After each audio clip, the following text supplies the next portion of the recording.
Hello my dear students, welcome to my class. Students, आज हम पढ़ने वाले हैं मापन एवं मूल्यांकन के अंतर्गत मेजरमेंट एंड इवोल्यूशन टॉपिक के अंतर्गत मूल्यांकन के प्रकार, टाइप्स ऑफ इवोल्यूशन और साथ में ही मूल्यांकन की आवश्यकता, नीड ऑफ इवोल्यूशन। तो आज हम पढ़ेंगे types and need of evolution. तो चलिए इसे स्टार्ट करते हैं। मूल्यांकन के अगर प्रकारों की मैं सबसे पहले बात करूं तो मूल्यांकन के 3 प्रकार होते हैं। 3 प्रकार, 3 टाइप्स का मूल्यांकन होता है और ये शिक्षण की विभिन्न अवस्थाओं के साथ जुड़ा हुआ रहता है। शिक्षण की अवस्था को देखते हुए, ध्यान में रखते हुए फिर हम इन 3 प्रकारों में से मूल्यांकन किस प्रकार का किया जाना है इसका चुनाव करते हैं या इसको तय करते हैं कि हम किस प्रकार का मूल्यांकन करेंगे। तो इसके अंतर्गत स्टूडेंट्स 3 प्रकार का यहाँ पे मैंने मूल्यांकन बताने की कोशिश की है आपको। 3 प्रकार का मूल्यांकन होता है: निदानात्मक मूल्यांकन, रचनात्मक मूल्यांकन, संकलनात्मक मूल्यांकन। निदानात्मक जिसे हम कहते हैं डायग्नोस्टिक इवोल्यूशन, रचनात्मक फॉर्मेटिव इवोल्यूशन और संकलनात्मक समेटिव इवोल्यूशन। ठीक है, अब आप नीचे देख रहे होंगे मैंने ये 3 अवस्थाएं लिखी हैं: शिक्षण पूर्वावस्था, शिक्षण अवस्था और फिर शिक्षणोपरांत अवस्था। तो स्टूडेंट्स, मैं आपको बताना चाहूंगी कि एक टीचर अपनी क्लास में अपने सब्जेक्ट को जब पढ़ाने जाता है तो वो क्या करता है, तैयारी करके जाता है। तो इस तरह से 3 अवस्थाएं होती हैं किसी व्यक्ति के शिक्षण कराने की, किसी शिक्षक के बच्चों को पढ़ाने की। वो 3 अवस्थाएं कौन सी हैं? पहली अवस्था शिक्षण पूर्व अवस्था, दूसरी अवस्था शिक्षण अवस्था यानी शिक्षण की अवस्था, तीसरा शिक्षणोपरांत अवस्था। तो इस तरह से 3 प्रकार की जो मैंने अभी अवस्थाएं बताई हैं, उन्हीं तीनों प्रकारों की अवस्थाओं में 3 अलग अलग प्रकार का मूल्यांकन कार्य करता है। जैसे मुझे आपको जो पढ़ाना है क्लास में, अपने पीरियड में, मैं पहले क्या करूंगी, उसकी एक प्लानिंग बनाऊंगी। उसके लिए मैं एक लेसन प्लान तैयार करूंगी। तो उस दौरान मैं क्या करूंगी, उस दौरान भी मैं आपके पूर्व ज्ञान को कैसे चेक करना है, आपको ऑलरेडी कितना पता है, ये पता लगाने के लिए आपका एक मूल्यांकन करूंगी। इसके साथ ही जब यहाँ पे मैं दूसरी स्टेज पे पहुंचूंगी, शिक्षण अवस्था, यानी अब मैं क्लास में प्रेजेंट हूँ, अब मैं अपना लेसन डिलीवर कर रही हूँ, तो उस दौरान भी मैं अपने शिक्षण के दौरान आपका मूल्यांकन करती रहूंगी। तीसरा प्रकार कि मैंने शिक्षण करा दिया है, शिक्षणोपरांत अवस्था। शिक्षण करा दिया है, मैंने जो भी टॉपिक आपको पढ़ाना था वो पढ़ा दिया है, आपको उसके बारे में जानकारी मिल गई है और अब ये सवाल उठता है कि क्या मेरा बताया हुआ आपको समझ में आया है या नहीं आया। जब इसके लिए मैं आपका मूल्यांकन करूंगी तो वो होगा तीसरे प्रकार का मूल्यांकन या होगी तीसरी अवस्था, शिक्षणोपरांत अवस्था। ठीक है, अब कुछ कॉन्सेप्ट क्लियर होना शुरू हो गया होगा। तो यहाँ पे अगर इसको और भी सरल तरीके से हम समझना चाहें तो शिक्षण पूर्व अवस्था अर्थात क्लास में आप गए तो आप बच्चों से क्या पूछते हो, प्रस्तावना प्रश्न पूछते हो। उन प्रस्तावना प्रश्नों के दौरान भी आप क्या कर रहे हो, बच्चे का मूल्यांकन कर रहे हो। आप ये जानने की कोशिश कर रहे हो कि आपके बच्चों को पहले से आपके टॉपिक के कॉन्सेप्ट से संबंधित कितनी बातें पता है और कितना आगे आपको उनको लेकर के जाना है। वो तो आपके लेसन प्लान में है ही सही। आप उनके पूर्व ज्ञान को जब चेक करते हो तब उनका जो मूल्यांकन हो रहा होता है प्रस्तावना के दौरान, उस टाइम पे आप कौन सा मूल्यांकन कर रहे हैं, उस टाइम पे आप मूल्यांकन कर रहे हैं निदानात्मक मूल्यांकन। ठीक है, फिर आप क्लास में अनाउंसमेंट ऑफ टॉपिक करने के बाद, अनाउंस करने के बाद क्या करते हो, पढ़ाना शुरू कर देते हो और इस दौरान आप बच्चे से बोध प्रश्न पूछते हो। बोध प्रश्न बनाते हैं ना, बोध प्रश्न पूछते हो। उस टाइम क्या कर रहे हो, मूल्यांकन कर रहे हो कि आप जो पढ़ा रहे हो क्या बच्चे को वो समझ में भी आ रहा है या नहीं आ रहा। तो उस टाइम पे जो मूल्यांकन चल रहा होता है वो है रचनात्मक मूल्यांकन। तीसरा मूल्यांकन, आपने शिक्षण करा दिया, आपने लेसन प्लान पूरा का पूरा डिलीवर कर दिया, लास्ट में क्या होता है, मूल्यांकन होता है रोलर बोर्ड पे। वो कैसा है, वो है आपका संकलनात्मक, समेटिव इवोल्यूशन, संकलनात्मक मूल्यांकन। ठीक है, ये तो मैंने आपको एक लेसन प्लान को आधार बना करके बता दिया कि किस तरह से 3 प्रकार का मूल्यांकन एक लेसन प्लान के अंदर ही आ जाता है। एकमात्र केवल एक लेसन प्लान के अंदर ही ये तीनों होते हैं। अब अगर पूरे साल को देख करके मैं करूं तो यहाँ पे क्या चीज आती है हमारे सामने, तो जो कुछ भी बालक को शिक्षण कराने से पहले उससे प्रश्न पूछे जाते हैं, ठीक है, टॉपिक पढ़ाने से पहले उससे जाना जाता है कि उसको कितना उस टॉपिक के बारे में पूर्व ज्ञान है। तो जब भी ऐसा किया जाता है क्लास में अध्यापक के द्वारा, तो वो जो मूल्यांकन हो रहा होता है वो होता है निदानात्मक मूल्यांकन, डायग्नोस्टिक इवोल्यूशन। ठीक है, इसके बाद दूसरे प्रकार का मूल्यांकन रचनात्मक, ये शिक्षण के दौरान चलता है। जब आप टॉपिक पढ़ा रहे हो तो उस दौरान जब आपके सिलेबस में जितने भी टॉपिक्स लगे हुए हैं, जितनी भी यूनिट्स लगे हुए हैं, तो उनको पढ़ाने के दौरान जब साथ साथ में आप उनके क्या करते हो, टेस्ट वगैरह लेते रहते हो। जैसे आज एक लेसन कराया, कल आपने क्या करना है, उनका टेस्ट ले लेना है। तो इस तरह से जो आप काम करते हो, जो मूल्यांकन चलता है, वो होता है रचनात्मक मूल्यांकन। क्लास टेस्ट इसमें आते हैं। और एक चीज का ध्यान रखना, इसका और इसका कोई रिकॉर्ड नहीं रखा जाता। इन दोनों के आधार पर ना तो बच्चों को फेल पास किया जाता है, ना ही बच्चों के बारे में कोई धारणा बनाई जाती है, ना ही बच्चों को ग्रेडिंग प्रदान की जाती है, ना ही बच्चों की इन मूल्यांकन के आधार पर कोई तुलना होती है, नहीं होती। ठीक है, इनका कोई रिकॉर्ड नहीं होता, कोई कुछ नहीं होता। ये केवल और केवल अपने शिक्षण को प्रभावी बनाने के लिए और ये जानने के लिए कि बच्चे के व्यवहार में कितना परिवर्तन आ रहा है, केवल इसके लिए ही ये लिए जाते हैं, ये मूल्यांकन किया जाता है। ठीक है, तो यहाँ पे वही बात मैं बार बार कह रही हूँ, इन दोनों का कोई रिकॉर्ड नहीं रखा जाता। ये रचनात्मक मूल्यांकन क्या है, आपने पढ़ाया, साथ ही साथ टेस्ट ले लिया, लेकिन टेस्ट के मार्क्स रिपोर्ट कार्ड में नहीं लिखे जाएंगे, ये वाले टेस्ट के। ठीक है, और इसके भी। अब अगर तीसरा वाला ये जो समेटिव होता है, समेटिव में क्या होता है, क्योंकि इसमें आप शिक्षण के उपरांत मूल्यांकन करते हो तो इसका रिकॉर्ड भी रखा जाता है। ठीक है, ये जो रिपोर्ट कार्ड में बच्चे के जो ग्रेडिंग दी जाती है, जो मार्क्स शो किए जाते हैं, वो ये वाला इवैल्यूएशन होता है, ये वाला मूल्यांकन होता है।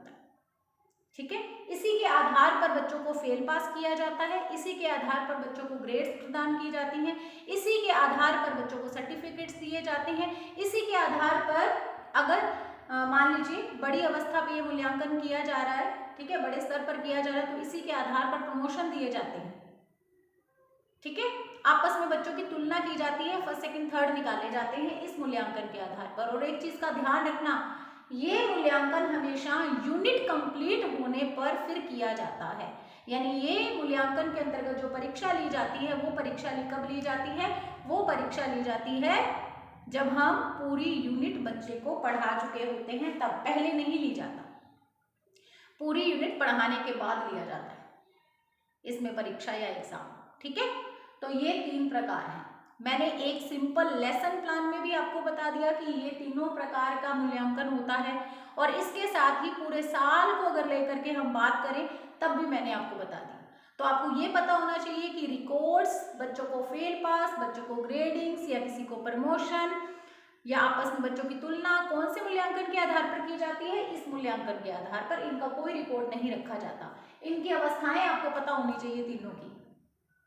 ठीक है, इन दोनों का कोई रिकॉर्ड नहीं है, ये केवल और केवल ये किया जाता है कि ये पता चल जाए कि बच्चे को पूर्व ज्ञान कितना है, और ये किया जाता है ताकि हमें ये लगे कि बच्चे को पढ़ा रहे हैं हम, बच्चे को शिक्षण करा रहे हैं, तो क्या हमारा शिक्षण सही दिशा में, ठीक दिशा में आगे बढ़ रहा है, या उसमें कुछ चेंज लाने की जरूरत है। अर्थात हम जिस मेथड से बच्चे को पढ़ा रहे हैं, क्या वो सफिशिएंट है या उसमें कुछ चेंज लेकर के आना है। जिन उपकरणों का प्रयोग करके हम बच्चे को पढ़ा रहे हैं, क्या वो सफिशिएंट है या बच्चे को इससे कुछ ज़्यादा चाहिए, तो हम क्या करेंगे, उनमें चेंज लेके आएंगे। केवल मात्र इतनी ही बात होती है। ठीक है, इनका रिकॉर्ड नहीं रखा जाता। और यहाँ पे यूनिट के लास्ट में इसको कराया जाता है, जब एक इकाई कंप्लीट हो जाती है तब ये मूल्यांकन किया जाता है। और ये कहलाता है शिक्षणोपरांत अवस्था के दौरान किया जाने वाला मूल्यांकन। और इसके रिकॉर्ड लिखे जाते हैं, रिकॉर्ड रखे जाते हैं। इसके आधार पर बच्चों को फेल पास किया जाता है, बच्चों को आपस में बच्चों की तुलना की जाती है, बच्चों को ग्रेडिंग्स दी जाती हैं और बड़े स्तर पर यहाँ पे अगर बात करें प्रमोशन देने की तो भी इसके आधार पर ही दिया जाता है। ठीक है, तो ये है मूल्यांकन के प्रकार। आई होप आपको समझ में आ गए होंगे अच्छे से। अब हम बात करेंगे स्टूडेंट्स नीड ऑफ इवोल्यूशन की। ठीक है, नीड ऑफ इवोल्यूशन यानी मूल्यांकन की आवश्यकता के बारे में, कि मूल्यांकन की आवश्यकता क्यों पड़ती है, इसके बारे में अब हम बात करने वाले हैं। तो देखिए आपके सामने ये कुल 6 पॉइंट्स मैंने लिख रखे हैं, जिसमें देखिए सबसे पहला पॉइंट है चयन या नियुक्ति में सहायता। तो स्टूडेंट्स मैंने अभी आपको इसके दौरान बताया था कि इसमें क्या किया जाता है, जब ये वाला समेटिक इवोल्यूशन हो जाती है, संकलनात्मक मूल्यांकन हो जाता है, तो लोगों को क्या किया जाता है, प्रमोट किया जाता है ना। तो ये वाली बात भी आएगी और यही प्रमोट करने से संबंधित ही चीज हो गई चयन या नियुक्ति देना। ठीक है, सिलेक्शन में सहायता देना। तो मूल्यांकन के द्वारा आप जानते हैं कि बहुत सारे ऐसे फील्ड होते हैं जिनमें इवोल्यूशन के आधार पर एग्जाम लेकर के, जैसे कि अभी कॉम्पिटिशन्स आप फाइट कर रहे हो, तो रीट के एग्जाम से ये आपका क्या हो रहा है, ये मूल्यांकन ही तो हो रहा है कि आपको कितना पता है। तो रीट के एग्जाम में आप जो मार्क्स लेके आएंगे उसी के आधार पर आपको चयन किया जाएगा या आपको नियुक्ति दी जाएगी। तो मुझे नहीं लगता कि इसको मुझे कुछ डिस्क्राइब करने की ज़रूरत है, ये भी तो इवोल्यूशन ही है। आपका जैसा स्कोर रहेगा उसी के आधार पर आपको नियुक्ति मिलेगी, है ना। तो इसी तरह से चयन या नियुक्ति में भी इससे बहुत ही सहायता हो जाती है। आगे है पृष्ठ पोषण एवं सूचनात्मक कार्य हेतु।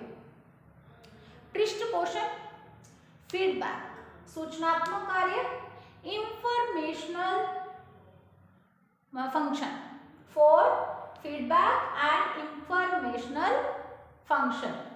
तो यहाँ पे पृष्ठ पोषण क्या है, बच्चों को पृष्ठ पोषण देने के लिए भी बच्चों का मूल्यांकन किया जाता है, मूल्यांकन की आवश्यकता होती है। पृष्ठ पोषण का हमारे जीवन में बहुत महत्व है। हम सामने वाले से अपने कार्य की तारीफ सुन करके बहुत ही खुश हो जाते हैं, उस काम को और भी अच्छे तरीके से संपन्न करना चाहते हैं। और इसके साथ ही अगर वहाँ पे कुछ आपको नेगेटिव फीडबैक मिलती है तो भी क्या होता है कि तब भी आप उससे सीखते हो कि अगली बार आप ऐसा नहीं करोगे। लेकिन आपको कैसी फीडबैक देनी है इसका निर्णय किस आधार पर होता है, तो मूल्यांकन के द्वारा ही पता चलता है एक शिक्षक को कि आपको फीडबैक कैसी दी जानी चाहिए। अर्थात आपके कार्य का मूल्यांकन होने पर ही आपको फीडबैक कैसी देनी है ये सामने वाला व्यक्ति तय कर पाता है। इंफॉर्मेशनल फंक्शन, सूचनात्मक कार्य, सूचना प्राप्त करने का कार्य। सूचना किसके बारे में, एक शिक्षक के द्वारा बालक के बारे में सूचना प्राप्त करने का कार्य कि बालक को कितना पता है। ये कैसे पता चलता है, जब बच्चे का मूल्यांकन किया जाता है। तो इस तरह से पृष्ठ पोषण देने के लिए या फिर बच्चे के बारे में सूचना प्राप्त करने के लिए हमें क्या करना पड़ेगा, मूल्यांकन करना पड़ेगा, मूल्यांकन की आवश्यकता पड़ेगी। इसके बाद देखिए नेक्स्ट है सर्टिफिकेट, ग्रेडिंग प्रदान करने तथा प्रोन्नति के संबंध में। For giving certificate, grading and promotion. ठीक है, प्रमोशन है ये। तो सर्टिफिकेट देने के लिए, ग्रेडिंग देने के लिए या फिर लोगों को प्रमोट करने के लिए, प्रमोशन देने के लिए भी मूल्यांकन की आवश्यकता पड़ती है। बिल्कुल सही है। मूल्यांकन करके किसी भी व्यक्ति के कार्य का, किसी भी बालक के कार्य का आप इस डिसीजन पर पहुंचते हो कि उस बच्चे को वो सर्टिफिकेट मिलना चाहिए या नहीं मिलना चाहिए, या फिर उसने जैसा काम किया है उसके आधार पर उसको ग्रेड्स प्रदान की जाती हैं या फिर उसको प्रमोशन दिया जाता है। अब अगर किसी व्यक्ति के द्वारा किए गए काम का इवोल्यूशन ही नहीं होगा तो ये कैसे तय किया जाएगा कि उसको प्रमोशन मिलना चाहिए या नहीं मिलना चाहिए, उसे प्रमोट किया जाना चाहिए या नहीं किया जाना चाहिए।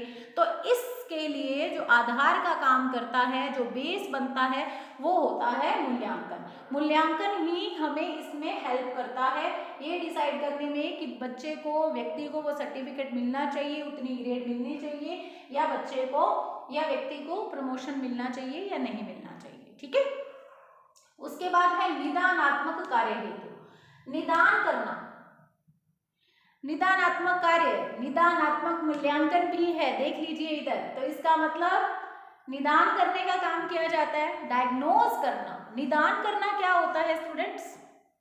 कारणों का पता लगाना। एक डॉक्टर क्या करता है, हमारी जो भी शरीर के लक्षण है ना, उसको देख करके डायग्नोज करता है कि हमें कौन सी बीमारी हो सकती है। डायग्नोज करता है, कारणों का पता लगाता है और उसके बाद हमारा उपचार करता है। जब तक किसी चीज के बारे में निदानात्मक मूल्यांकन ना किया जाए या किसी चीज के कारणों का पता ना चले, तब तक आप उसका उपचार कैसे कर सकते हो? सबसे पहले कारण तो पता चलने चाहिए ना, डॉक्टर को भी ये पता चलना चाहिए कि शरीर में ये जो परिवर्तन आ रहे हैं वो किस कारण से आ रहे हैं। ठीक है, जब उसे कारणों का पता चल जाता है कि इस बीमारी के लक्षण हैं ये, तभी तो उस बीमारी की आपको दवा देता है, वो आपका उपचार शुरू करता है। तो इसके लिए क्या जरूरी है? इसके लिए जरूरी है कि पहले हमें निदान करना है, निदान के आधार पर हम उपचार कर पाएंगे। तो निदानात्मक कार्य में किस तरह से मूल्यांकन हेल्प करता है? तो शिक्षक क्लास में सब बच्चों को एक जैसा पढ़ाता है, लेकिन सब बच्चे उसको अलग अलग तरीके से, अलग अलग मात्रा में, अलग अलग सीमा में प्राप्त करते हैं। अब किसने कितना सीखा है और किसको अभी और सिखाने की ज़रूरत है, या किसके लिए मेथड चेंज करने की ज़रूरत है, किस पर ज़्यादा वर्क करने की ज़रूरत है, किसकी योग्यता या क्षमता के अनुसार शिक्षण अभी नहीं हुआ है, जिसके लिए हमें क्या करना पड़ेगा, कुछ उसमें विधियों में चेंज करना पड़ेगा। तो ये सब कैसे पता चलेगा? ये सब पता चलता है जब हम बच्चे का मूल्यांकन करते हैं। तो बच्चे का मूल्यांकन करने पर, कक्षा के बालकों का मूल्यांकन करने पर किसी भी शिक्षक के सामने एक, आप ये कह सकते हो, एक स्केल आ जाता है कि उसकी क्लास का ये वाला बच्चा इस स्तर का है, इस लेवल का है, इस स्टेज पे स्टैंड करने लायक है, और ये दूसरे बच्चे यहाँ पे हैं। ठीक है, प्रत्येक बालक के बारे में उसके पास इंफॉर्मेशन हासिल होती है, उसको इंफॉर्मेशन उस तक पहुंच जाती है कि ये बालक ऐसा है, इसकी योग्यता ये है, इसकी क्षमता ये है। ठीक है, और इस आधार पर वो क्या कर सकता है, अगर कोई बालक सीखने में पीछे रह गया है तो वो क्यों पीछे रह गया है, ठीक है, उसके मार्क्स क्यों अच्छे नहीं आए हैं, तो इसके कारणों का हमें पता लगाने में बहुत ही हेल्प हो जाती है। ठीक है, किसी बच्चे के मार्क्स अच्छे नहीं आए हैं तो इसका मतलब उस बच्चे को वो टॉपिक्स जो हैं वो समझ में नहीं आए हैं। लेकिन नहीं आए हैं ये कैसे पता चलेगा? जब मूल्यांकन किया जाएगा। ठीक है, तो इस तरह से निदानात्मक कार्य के लिए भी हमें जरूरत पड़ती है मूल्यांकन की, फॉर डायग्नोस्टिक फंक्शन। उसके बाद देखिए नेक्स्ट पॉइंट है आपके सामने, नियोजन संबंधी कार्य हेतु। नियोजन संबंधी कार्य हेतु, फॉर प्लानिंग फंक्शन। प्लानिंग करने में भी इससे हेल्प मिलती है। कैसे मिलती है? नियोजन करने में हेल्प, प्लानिंग करने में हेल्प। तो देखिए हम क्या करते हैं, पढ़ाने से पहले एक योजना बनाते हैं। बच्चों को कुछ भी सिखाने से पहले, बच्चों को शिक्षण कराने से पहले योजना बनाते हैं, प्लानिंग करते हैं। अब ये प्लानिंग करने में ये मूल्यांकन हमारी बहुत ही हेल्प करता है, इसकी बहुत आवश्यकता होती है। इसकी प्लानिंग के आधार, इसकी प्लानिंग का जो आधार है वो मूल्यांकन होता है। आप क्या करते हो, पहले बच्चे के पूर्व ज्ञान को चेक करते हो कि बच्चे को ऑलरेडी आपके टॉपिक के संबंध में कितना पता है। तभी आप क्या करते हो कि आपने उसको किस तरीके से पढ़ाना है, कितना पढ़ाना है, कहाँ से शुरू करना है, कहाँ तक लेके जाना है, किस मेथड से पढ़ाना है, ये सब कुछ डिसाइड होता है। तो जब प्लान करना है कि हम बच्चे को, हम अपनी क्लास को किस तरीके से पढ़ाएंगे, क्या पढ़ाएंगे, कितना पढ़ाएंगे, किस मेथड या किस इंस्ट्रूमेंट का प्रयोग करते हुए पढ़ाएंगे, ये सब कैसे तय होगा? ये सब तय होता है मूल्यांकन के आधार पर। जब हम बच्चे का मूल्यांकन करते हैं, जब हम ये जान लेते हैं कि बच्चे को ऑलरेडी कितना पता है और इसके साथ ही आपकी क्लास के बच्चे कौन से लेवल के हैं, उनको कैसे समझ में आता है, प्रत्येक बच्चे की जो भी व्यक्तिगत विभिन्नता से संबंधित जानकारी होती है, ये मूल्यांकन आपको उपलब्ध करा देता है। अवेलेबिलिटी उसकी हो जाती है, और इस उपलब्धता के आधार पर ही आप क्या करते हो, अपने शिक्षण को ठीक उसी दिशा में आगे बढ़ाते हो ताकि बच्चों को बेनिफिट मिल सके, बच्चे अच्छे से अधिगम कर सके। ठीक है, तो जो प्लानिंग होती है, प्लानिंग बनाने में शिक्षण की जो पूरी की पूरी व्यवस्था है उसको बनाने में ये मूल्यांकन की जरूरत पड़ती है। उसके बाद देखिए अभिप्रेरणात्मक कार्य हेतु, फॉर मोटिवेशनल फंक्शन, मोटिवेट कर, ये मूल्यांकन करने पर जो बच्चों के मार्क्स आते हैं, जो ग्रेडिंग होती है, जो सर्टिफिकेट्स होते हैं, वो बच्चे को हेल्प करते हैं या बच्चे को और भी अधिक मोटिवेट करते हैं और भी अच्छा काम करने के लिए। बच्चे के मान लीजिए एवरेज मार्क्स आए हैं तो बच्चे को ये लगेगा कि मैं अगली बार इससे और अच्छा करूँगा, मोटिवेट होगा।